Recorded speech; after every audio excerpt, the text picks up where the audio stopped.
aqui a mais um vídeo e hoje na mini bike. E vamos dar uma voltinha aqui na bike e eu vou tentar botar vocês em primeira pessoa. Aqui a câmera aqui, galera, vocês podem ver, ó, que não é uma das boas não, mas ela aqui. E bora andar aqui um pouquinho. Vamos andar aqui mais um pouquinho.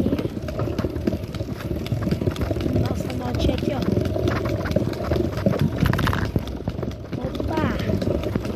Esse cara não toca, não toca. Bora indo. Bora indo. Vira aqui, ó. Carro. Bora andar aqui. E galera, isso aqui é uma quadra do pé da minha casa.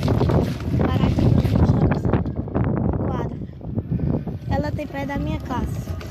E bora continuando o vídeo aqui, ó. Bora dar mais, ó. Mano, provavelmente vocês não vão escutar minha voz, por causa que aqui tá um vento forte, velho. Mas se inscreve no canal, deixa o like. Nós somos foda, fica nas áreas. Bora. Não é medroso não. Você vai ver.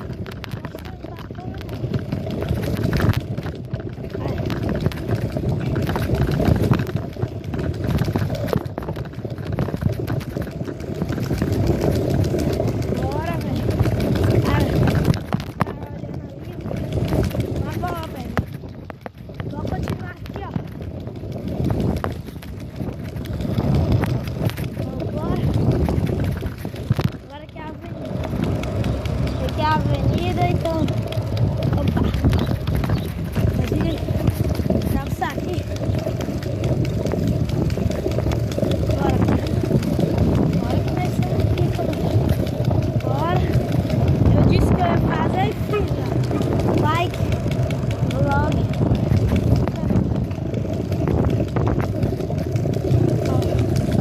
A rotina aqui, mano.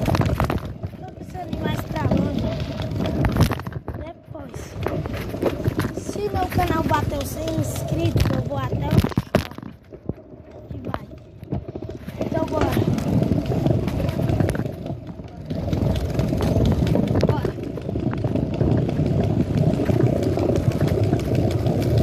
Vai. Vai, galera, pode ir, né? Aqui não, porque... E voltamos, galera, ao destino. Mano, do céu. Nós... Segura a bike. Mano, se liga. A bikezinha que nós somos. Top. Tá topmente top, velho. Não tem nenhuma bike melhor do que essa. Ah, mano, e ainda tem um motor, velho. Motor aí, ó, bate ali, ó. E galera, esse foi o vídeo. Se vocês gostaram, clique no gostei, deixa o seu like, compartilhe o vídeo. E falou. E fui.